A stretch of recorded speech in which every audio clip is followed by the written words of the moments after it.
222 years. That's how long Vacheron Constantin have been making watches. They were making watches before there were light bulbs, before computers, before electric guitars and instant noodles even. And that's how long they had been making watches before they came out with their legendary model, the 222. It's now 48 years since its release, and the 222 has been perfected, with the newly released steel version and this 18 karat gold reissue from 2022. And in this video, we'll be deep diving into this watch, exploring the case, bracelet, and the movement that makes it tick from every angle as we go back in time through 270 years of the brand's history, through all the twists and turns that brought about this masterpiece of watchmaking. Here is everything you need to know about the Vacheron Constantin 222. Alongside Patek Philippe and Audemars Piguet, Vacheron Constantin makes up what the watch industry and its High Council of Watch Forum moderators refer to as the Holy Trinity. Three brands that have been elevated to almost divine status thanks to their long histories and a knack for developing some of watchmaking's trickiest complications. And of said blessed trio, it's Vacheron Constantin that's been around the longest. Founded in 1755 when talented watchmaker Jean-Marc Vacheron opened a workshop in Geneva for making highly complex timepieces. Vacheron's watches attracted some prestigious clientele early on.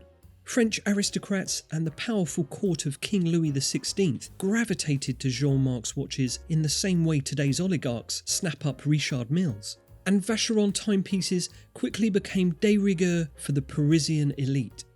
34 years later, Jean-Marc's second son Abraham was at the helm as the start of the French Revolution saw the company face its first major crisis.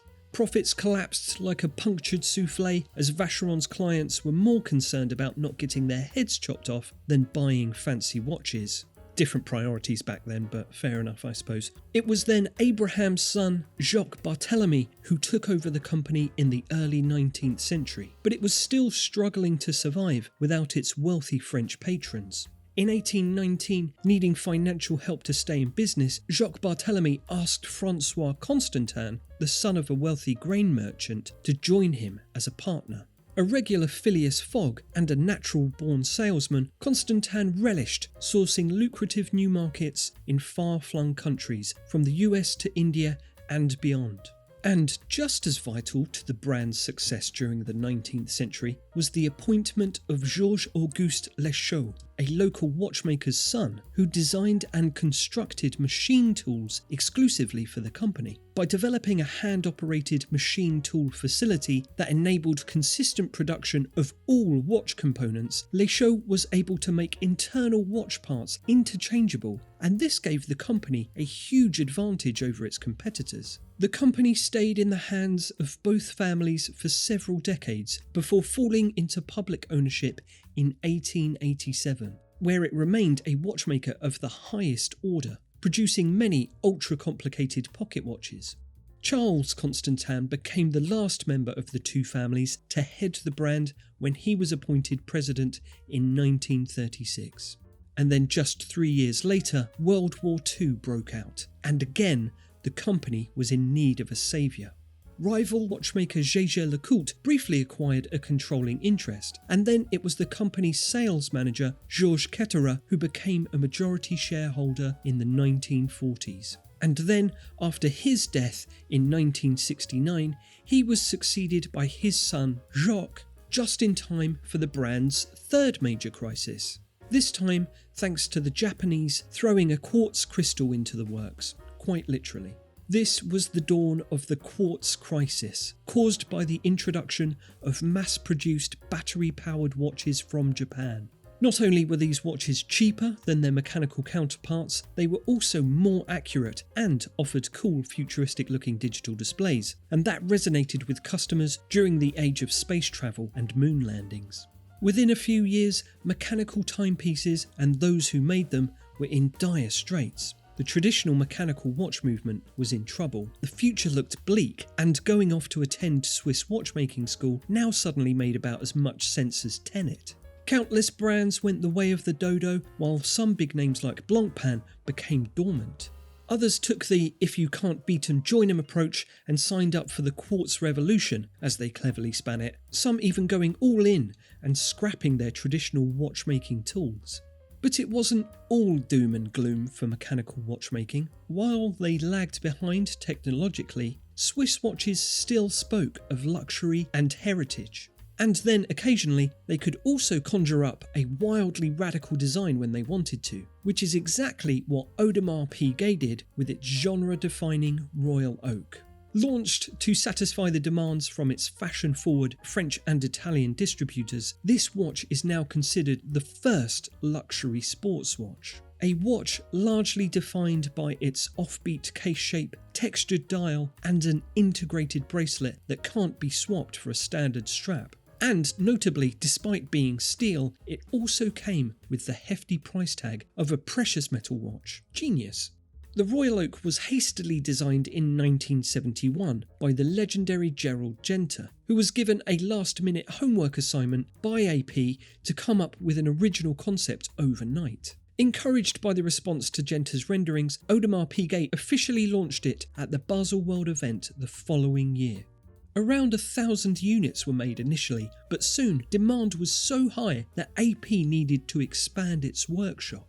Rival Swiss brands smelt the opportunity in the air and were quick to jump on this sport luxe bandwagon, especially if it meant shifting units in a tough decade.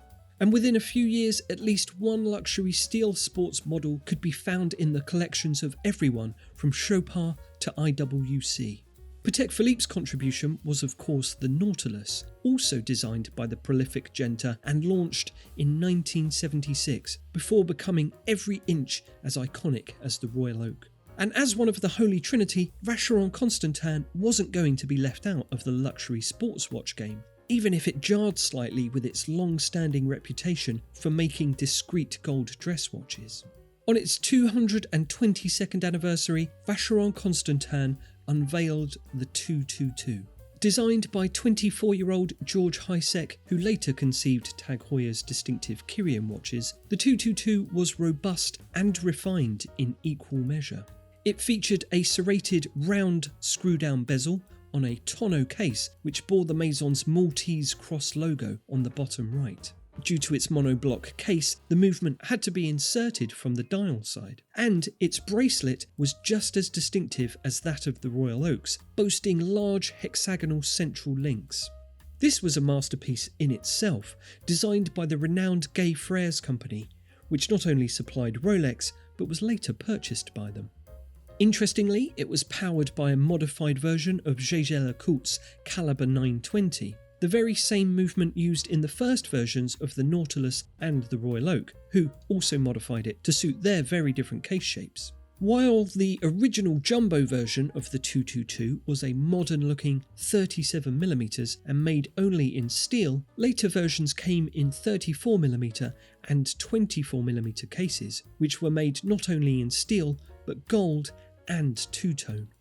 And what makes vintage jumbo models so collectible today is that only around 500 to 700 were made before the 222 was discontinued in 1985. Yet it's still considered one of the founding fathers of the Sport Luxe Club, arguably the most influential watch category of the last 20 years. With luxury sports models enjoying a surge in popularity at the start of the 2020s and vintage 222s selling for six-figure sums at auction, the time was ripe for this watch to make a glorious comeback. And Vacheron delivered in spectacular fashion in 2022 when it released the re-edition in 18-karat yellow gold and with a different movement. More on that in a bit. Despite a 37-year absence, the 222 fitted seamlessly into the zeitgeist on its return. These were the years when the hottest Nautilus and Royal Oaks saw so many price jumps that they made mortgage interest rates look stable. Choosing to revive the 222 only in yellow gold and keeping production numbers comparatively low almost guaranteed it instant desirability. But it wasn't just its scarcity that made it appealing. The new generation 222 took the watch to another level of luxury. The 222 is placed within the Historiques series, made up of contemporary reinterpretations of iconic models from the brand's past. And it's in esteemed company too, sitting alongside the Comte de Vache 1955 and the American 1921, with its wonderfully wonky dial. Quite simply, when Vacheron brings back an old design, it does so with aplomb, staying faithful to the original while imbuing it with the more robust build quality and finesse of 21st century craftsmanship. It's one of the greatest comebacks since, I don't know, Ke Huy Quan? Anyway, the case remains a modest 37mm, but at 7.95mm thick, it sits slightly higher on the wrist than its 1977 forebear. And, like the original, there's no second hand, and the plain steel caseback has been replaced with sapphire to showcase the automatic movement. An especially neat touch is the retention of the Maltese cross logo, set in a circular recess at the bottom right corner of the case. Now in white gold, this contrasts nicely against the rest of the watch. However, there is one minor drawback in that the water resistance has gone from an impressive 120 metres to a fairly standard 50 metres for both the steel and gold models. But this is a high-end luxury watch after all, and cannonballing would be ill-advised anyway. One of the biggest changes to the watch is the bracelet, which may look the same as the original, but has been updated for better fit and comfort. Nowhere is this more evident than the triple blade concealed clasp, which feels more premium than the slightly tinny flip-lock version offered before. Now, before we take a closer look at the awesome mechanical movement inside the 222, let me remind you how you can find out about other amazing watches via our Watchfinder newsletter. To get exclusive access to new arrivals, be the first to hear about all our special offers and promotions, and to get first dibs on our giveaways, just head down to the link in the description to sign up.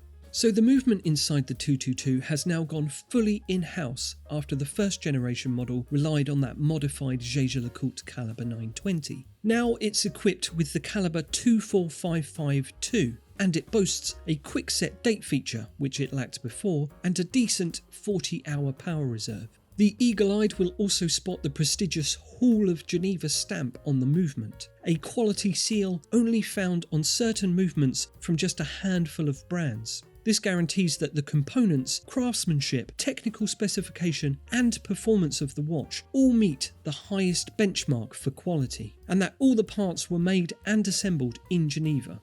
It's in esteemed company here. Other Geneva watchmakers who submit their watches for this certification are Cartier, Chopard and Roger Dubuis. While the movement wasn't created especially for this watch, having been introduced by Vacheron Constantin back in 2007, it has been redesigned slightly to incorporate the 22-carat gold rotor. This has been engraved with a stylised 222 to resemble what was once found on the solid steel caseback of the original. And now, 3 years after the revived gold 222, we have the newly released steel version. So we have two incredible timepieces and two great options. Like brothers of distinction, they make for a pretty sturdy pillar to the catalogue over at Vacheron Constantin. It's a collection that doesn't leave you wanting.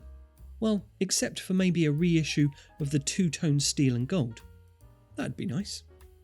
Well, that wraps up our look back at the Vacheron Constantin 222. And if you want more amazing watches, you can check out the selection over at watchfinder.com, where we have been proudly made an official Vacheron Constantin certified pre-owned partner. So you can purchase Vacheron Constantin timepieces that have been carefully inspected and serviced accordingly by a Vacheron Constantin accredited watchmaker, and comes with a minimum 24-month international warranty. Take a look and I'll see you next time. Goodbye.